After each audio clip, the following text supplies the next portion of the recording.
현재사진가 권호철입니다. 오늘 주제가 그거더라고요. 상상 현실이 되다. 그죠? 네, 오늘 제가 준비한 이야기는 그 주제를 토대로 제가 천체사진가라는 꿈을 현실로 만들게 되기까지의 과정, 그리고 제가 생각했던 그런 어떤 생각했던 이미지를 실제의 사진으로 만드는 과정, 두 가지 레이어로 이야기를 하려고 합니다. 제가 먼저 소개부터 좀 해야 되는데요. 우리나라에서 제일 큰 천문대 망원경 얼마나 클 것 같아요? 우리나라에서 제일 큰 망원경 어느 정도 될까요? 8m가 조금 넘습니다.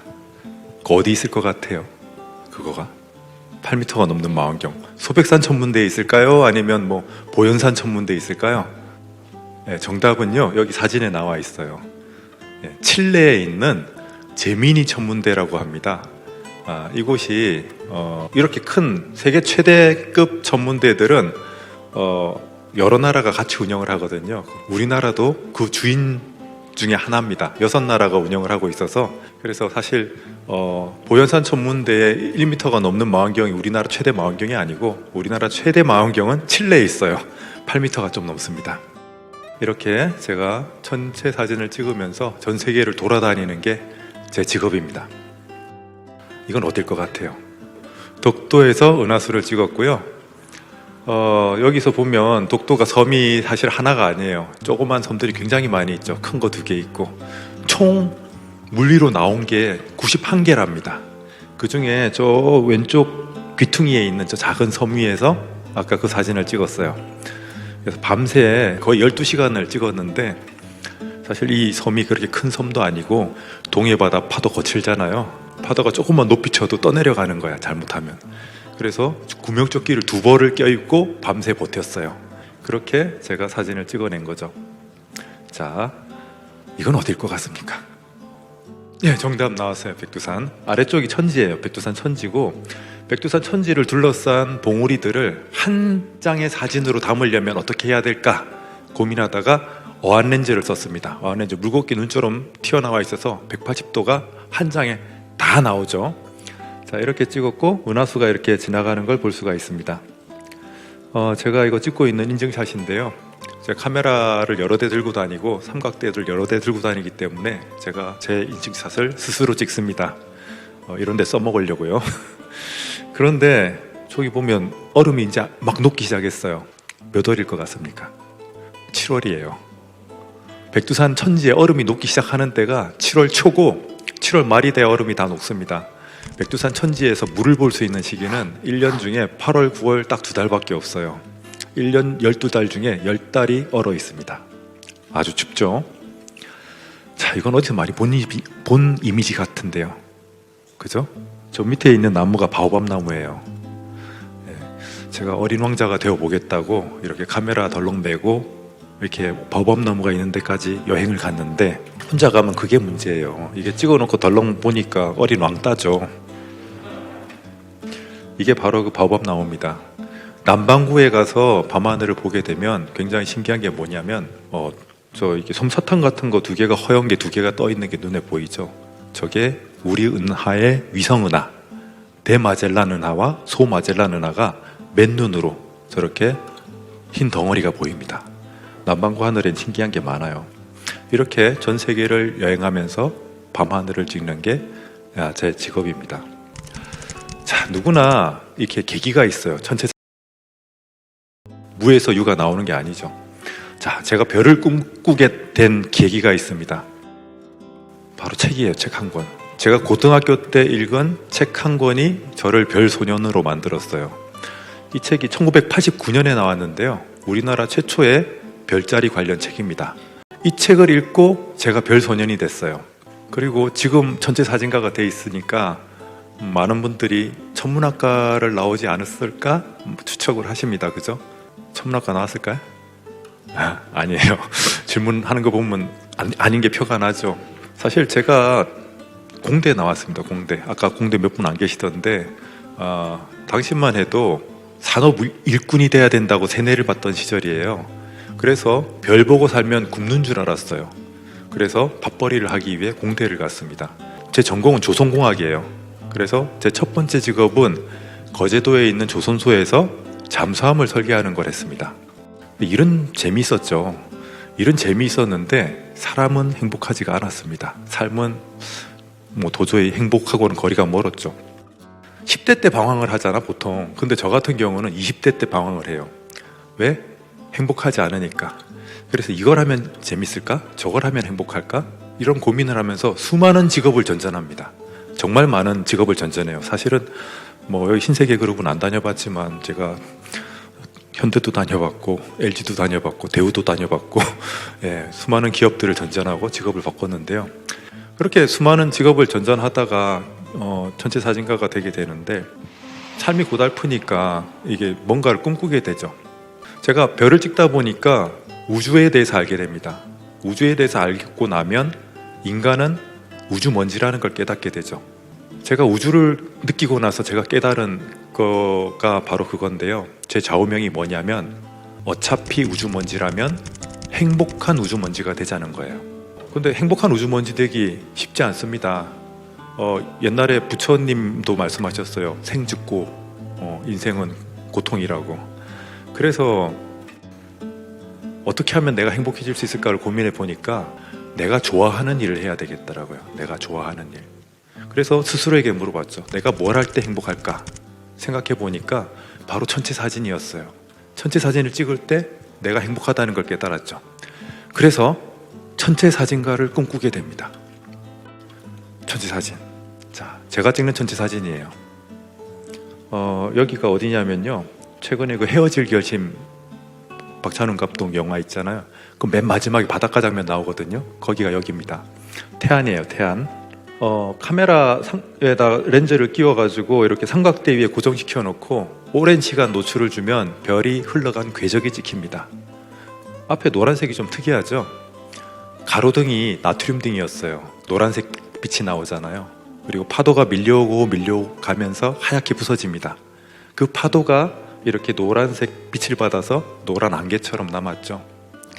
자, 이것도 제가 찍은 사진인데 거제도에서 찍었어요. 거제도에서 직선의 궤적이 오리온 자리거든요. 오리온 자리에 별들의 궤적이 지나가고 아래쪽에는 배들이 지나간 궤적입니다. 수평선 위에 큰 섬이 보이죠. 아주 넓게 퍼져 있는 섬이 보이는데 저 섬이 바로 대마도예요. 대마도 굉장히 가깝고 크게 보이죠. 근데 참 재밌는 건 거꾸로도 생각해 봐야 되는데 그럼 우리가 대마도를 볼 때 저 정도 보이는데 대마도에서 우리를 보면 어떻게 보일까요? 엄청난 육지가 보인답니다. 수평선 끝에서 끝까지가 다 육지래요.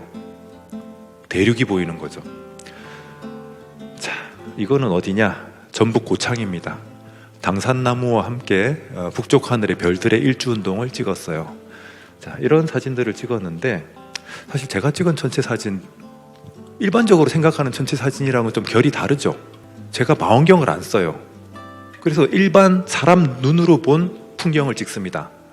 망원경을 안 찍는 이유가 있어요. 왜냐? 망원경을 써서 사진을 찍으면 제가 도저히 이길 수 없는 경쟁자가 있습니다.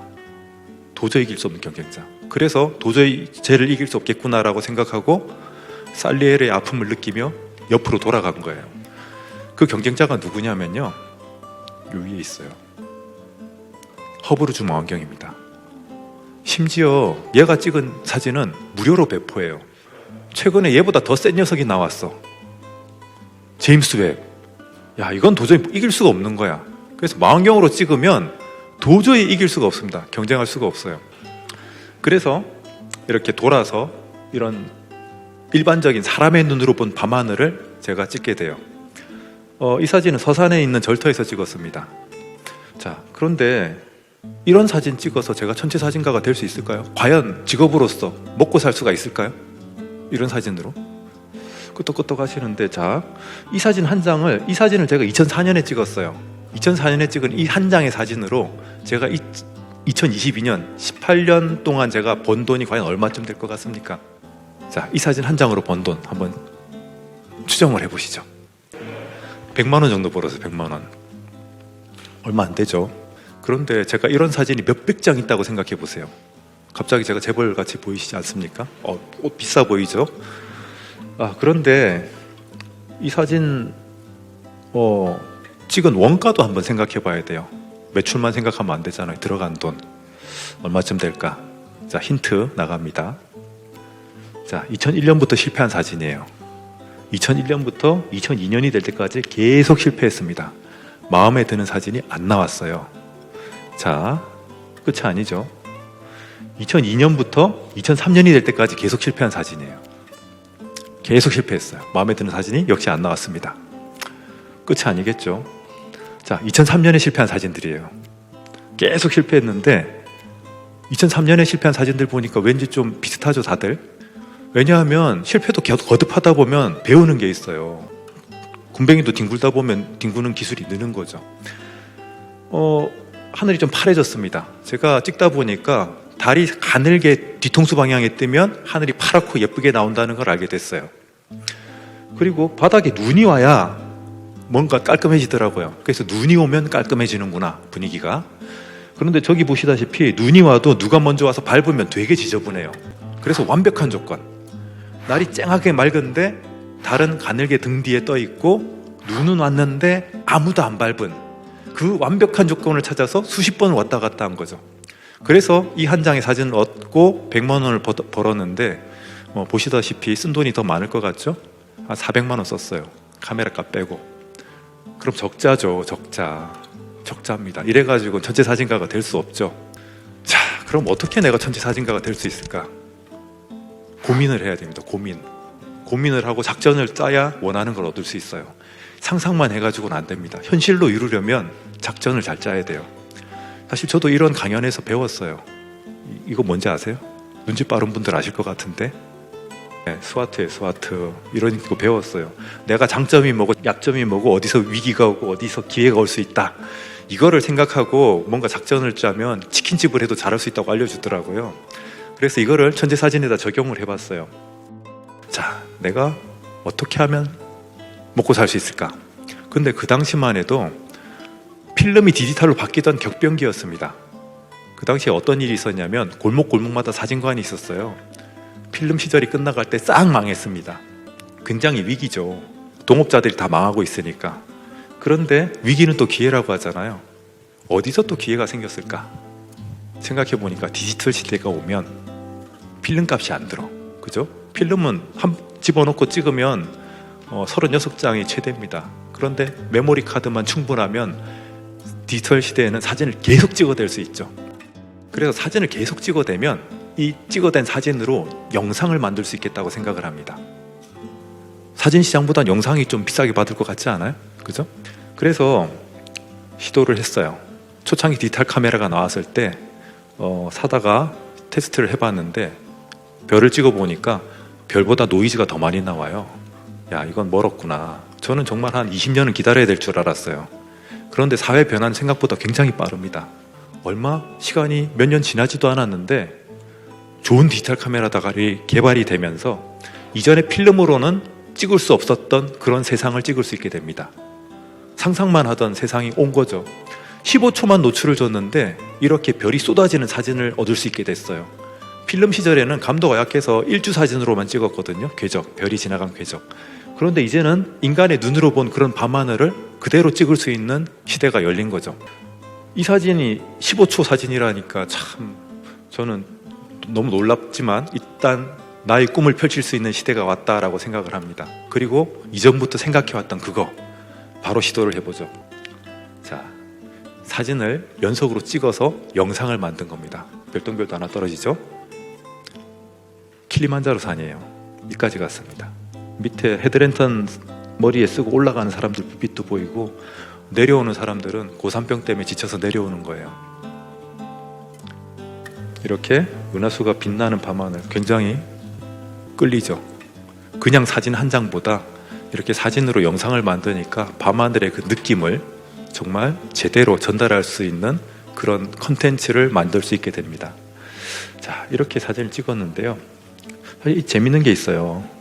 이 킬리만자로 산, 제가 갔을 때 이렇게 다 헐벗은 산이었는데 50년 전만 해도 여기 눈에 보이는 전체가 눈으로 덮여 있었어요. 기후변화 때문에 다 녹아내린 거죠. 100년 전에 이 산을 처음 올라간 사람들이 저 끝에 약간 지금도 남아있는 저 백만년설에서 뭘 발견했냐면 표범이 얼어 죽어 있더래요. 얼음밖에 없어. 풀도 못 자라요. 먹을 게 아무것도 없고 숨 쉴 공기도 희박해. 그렇게 추운 곳에 표범이 왜 올라왔을까? 과학자들도 못 풀어냈어요. 사람이 저기 갔다 오고 그러면 산이 저기 있어서 올라갔다 얘기가 되는데 표범이 왜 올라왔냐는 거지. 뭐 미스테리로는 남았는데, 그래서 해밍웨이가 그걸로 소설을 썼잖아요. 그죠? 그리고 조용필 아저씨는 노래 불렀죠. 그 킬리만자로의 표범 노래가 실제 사연입니다. 실제 사연. 어쨌거나 이렇게 제가 킬리만자로까지 가서 이렇게 제가 생각했던 걸 증명을 했죠. 그래서 드디어 제가 천체 사진가가 될 수 있었습니다. 기다림 끝에 제 꿈을 펼칠 수 있는 시대가 돼서 천체 사진가가 됐고, 그리고 최근의 작업은 제가 올해 5월에 코로나가 이제 조금 괜찮아지는 것 같아서 남미에 갔다 왔어요. 남미 어디 갔냐면 아마 아실 것 같아요. 여기 우유니 소금 사막에 갔다 왔어요. 왜 여기까지 갔느냐? 별이 아래 위로 있으니까 완전 별에 풍덩 빠지는 그 느낌을 내가 전달을 하고 싶었던 거죠. 그렇지만 역시 사진 한 장보다는 뭔가 사진을 계속 찍어서 영상으로 만들어서 전달하면 여러분들을 진짜 별에 풍덩 빠지게 만들어 드릴 수 있겠죠. 자, 저한테 40분이 주어져 있지만 1분만, 그 중에 1분만 제가 별멍 때리는 시간을 보내드리겠습니다.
이 노을 색깔이 어떻게 나온 거냐면 근처에 화산이 폭발했어요. 사실 근처라고 해도 지구 반대편인데 올해 1월에 통가에서 화산 폭발이 있었거든요. 그때 화산 폭발에서 가스랑 먼지들이 우주 성층권까지 올라간 거야. 그게 지구를 갖다가 남반구 쪽을 가득 지금 둘러싸고 있습니다. 희미하게 지금도. 그래서 남반구 쪽에는 지금 핏빛 노을이 펼쳐져요.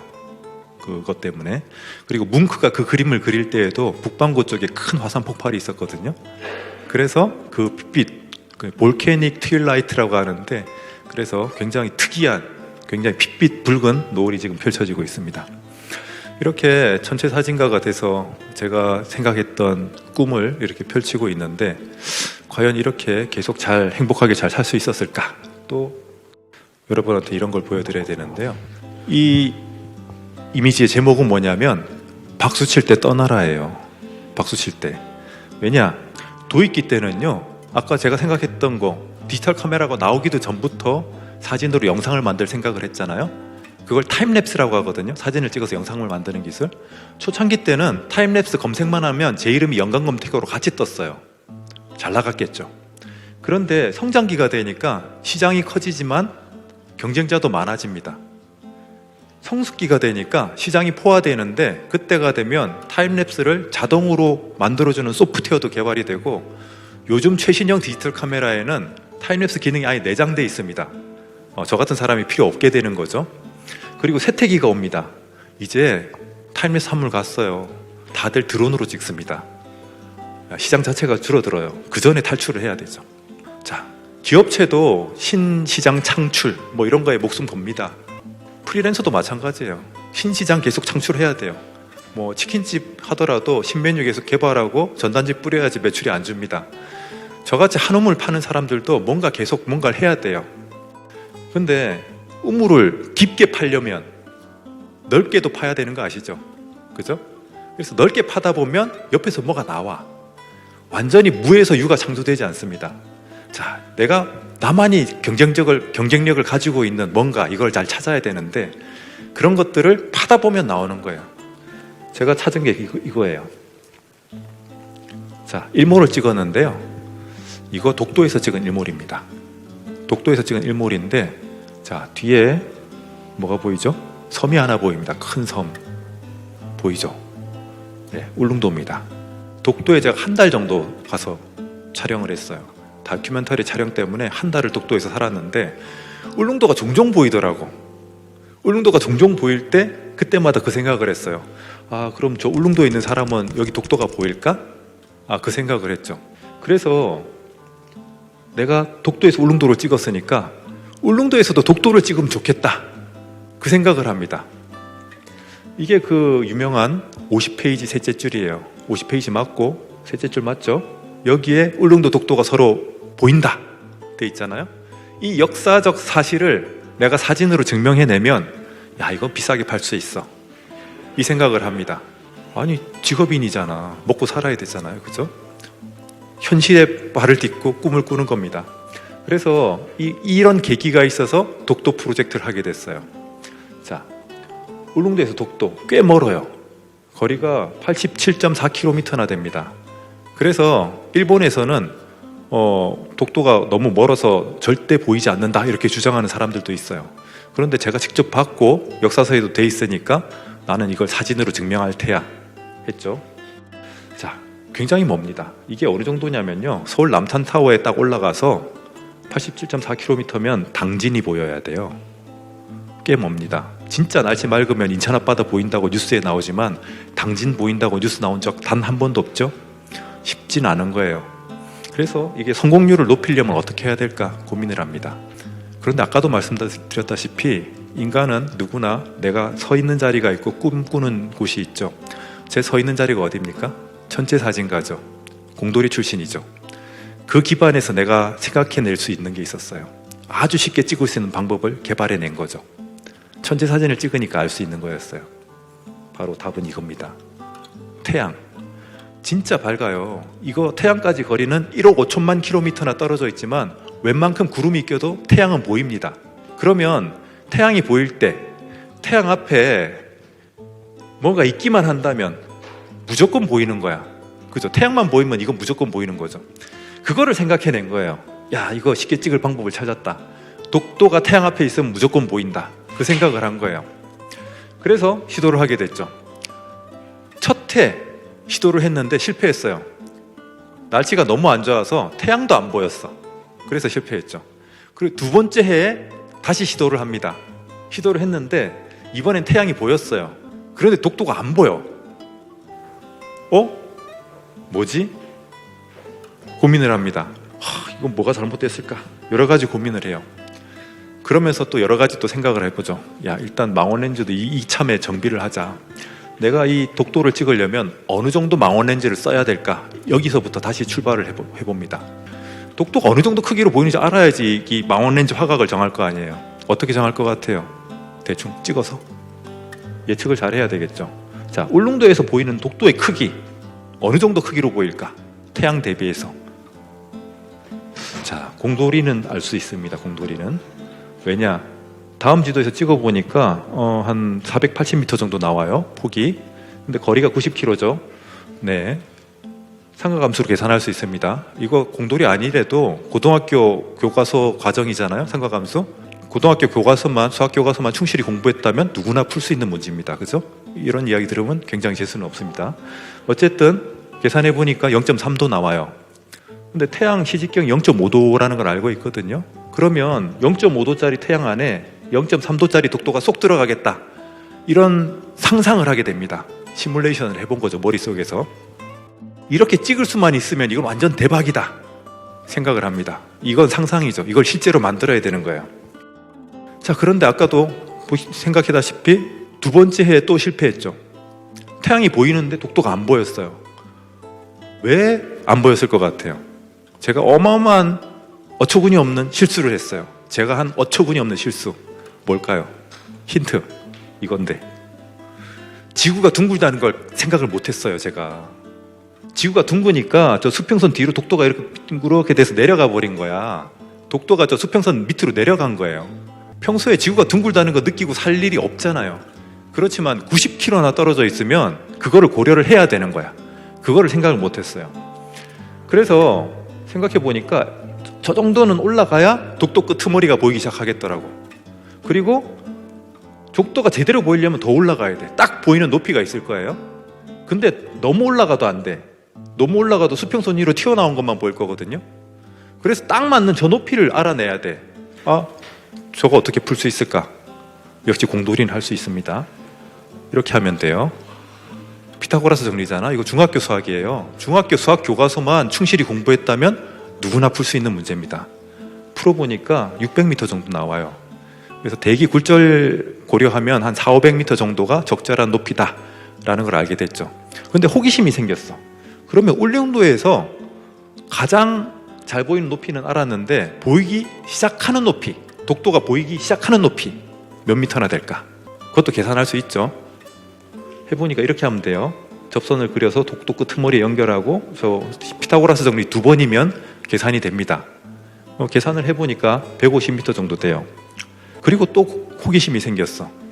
그렇다면 독도가 울릉도가 아니라 일본 땅에서는 독도가 보일까? 그까지 호기심이 미쳤던 거죠. 그래서 오키섬까지 거리가 160km예요. 똑같이 계산해보면 됩니다. 집어넣고 피타고라스 정리 2번이면 답이 나오죠. 해보니까 1000m가 넘어. 1000m 넘게 올라가야 독도 끄트머리가 보이기 시작합니다. 그런데 오키섬의 최고 해발 높이는 600m 정도밖에 안 돼요.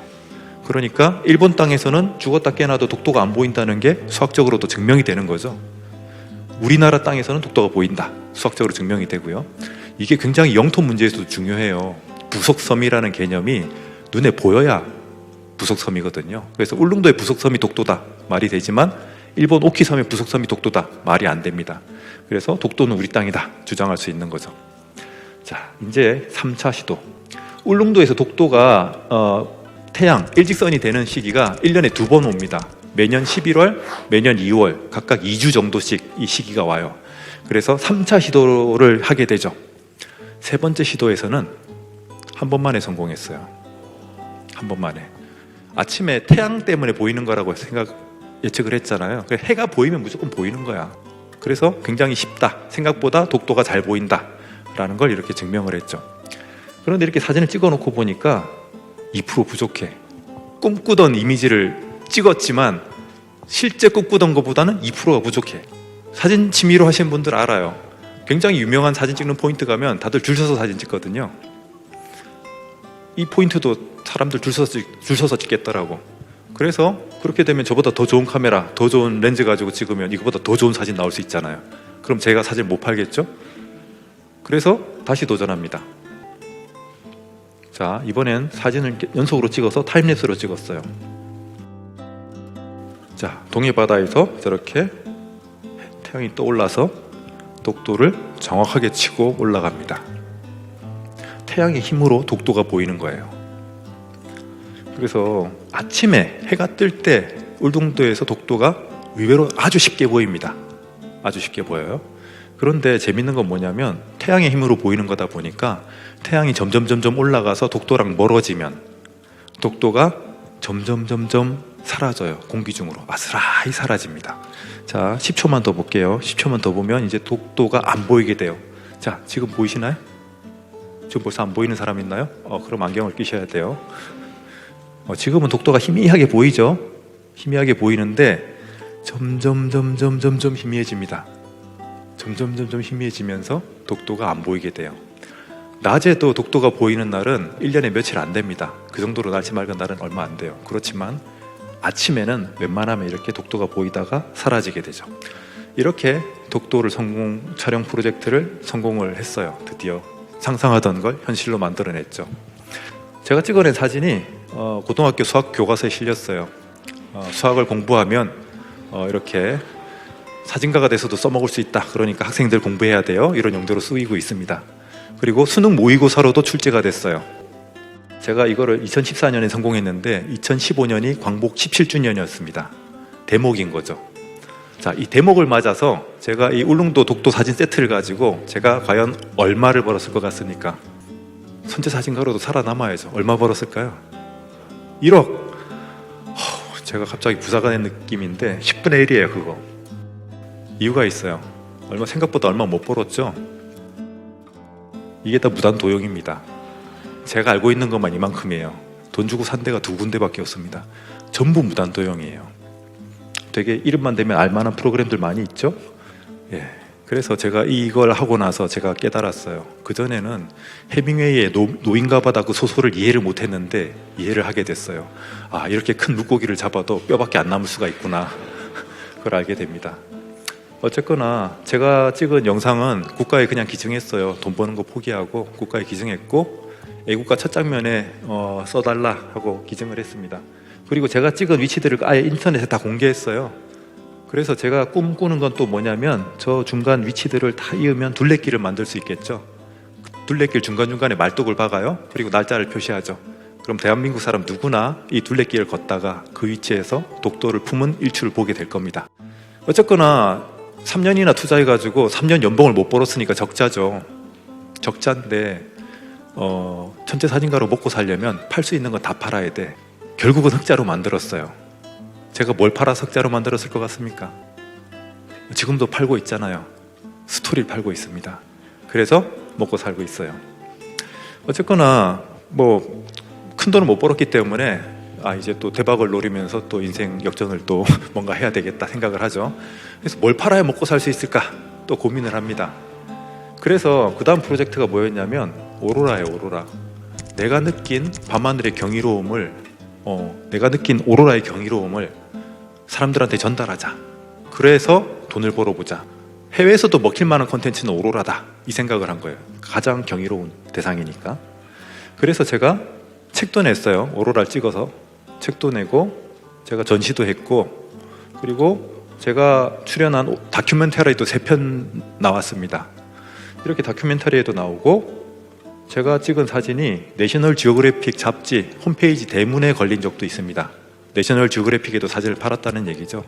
여기다 팔면요 국내 잡지에 팔아서 받는 돈보다 0이 하나가 더 붙을 때도 있고요 2개가 더 붙을 때도 있습니다. 돈 좀 벌었겠죠? 그래도 적자였습니다. 왜냐? 원가가 많이 들어. 비행기 타고 왔다 갔다 해야 되니까 적자였어요. 그래서 고민을 또 합니다. 어떻게 하면 흑자로 낼 수 있을까? 내가 느낀 그 경이로움을 제대로 전달할 수 있는 컨텐츠를 만들어야 돈을 벌 수 있어요. 그래서 사진만 가지고는 안 되겠다. 역시 또 타임랩스 시도하죠. 사진을 연속으로 찍어서 영상을 만드는 기술이에요. 그래서 지금 이게 오로라 폭풍 때입니다. 갑자기 하늘에서 핑크빛이 쏟아져요. CG 같잖아요. 실제 밤하늘입니다. 이 핑크빛이 쏟아질 때 밤하늘 밝기는요 밤에 책을 읽을 수가 있어요. 밤에 갑자기 그 정도로 밝아집니다. 이 장면을 제가 찍고 있을 때 제 옆에서 같이 보고 있던 사람들 다 울고 있었어요. 다 울면서 봤어. 인간의 자연에서 느낄 수 있는 최고의 경이로움인 거죠. 그런데 다들 울면서 본 장면을 여러분들이 같이 보고 있지만 아무도 눈물 안 흘렸잖아. 실패한 거죠. 감동을 전달하는데 실패한 겁니다. 이거보다 더 잘 찍어야 돼요. 그래서 그 다음 시도한 건 뭐냐면 동영상입니다. 아예 오로라를 동영상으로 찍으려고 했어요. 실제 느낌이 좀 전달이 되나요?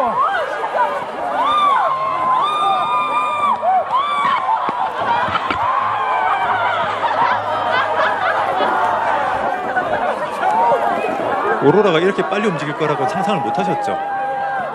오로라가 밝을수록 빨리 움직여요. 그래서 오로라 폭풍 때가 되면 이렇게 밝고 빠르게 움직임이 나타납니다. 사람들 다 정신을 빼놓죠. 저 카메라, 제가 지금 들고 있는 카메라도 지금 흔들흔들 하잖아요. 그죠? 저도 정신을 못 차렸어요.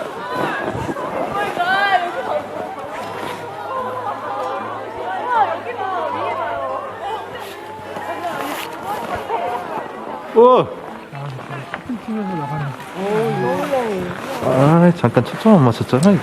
저 목소리가 제 목소리예요. 저도 정신이 나가서 초점을 못 맞추고 찍었어요.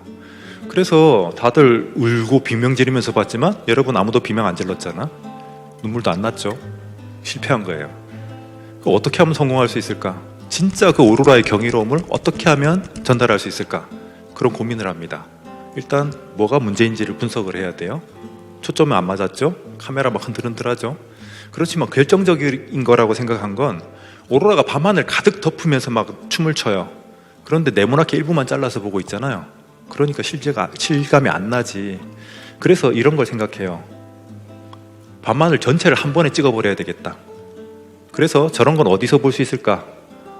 일반 네모 평면에서는 뭐 안 보이고 이렇게 돔에다 씌워가지고 보면 진짜 실감 날 것 같죠, 그죠? 그런 상상을 합니다. 그래서 이거가 그걸 장비를 만들어서 실제로 캐나다에 가서 찍어요. 오로라가 세게 터지면 저렇게 눈이 형광빛으로 물듭니다. 온 세상이 오로라 빛으로 물들죠. 오로라 폭풍 상황이에요. 저 오른쪽 귀퉁이가 접니다. 제 카메라가 여러 대 펼쳐놓고 찍으니까 제 카메라에 제가 찍히는 일이 생겨요. 그래서 이 상황을 실제로 저 장비로 찍었죠. 그러면 돔에 가서 봐야 될 텐데 신세계 그룹에서 돈 좀 써서 이렇게 돔을 만들어주면 좋을 것 같은데 오늘은 TV가 큰 게 있으니까 일단 이걸로만 봅시다. 감만 감은 어느 정도 올 겁니다. 밤하늘 전체를 동그랗게 이렇게 했는데 머리 꼭대기에서 오로라가 쏟아지는 거예요.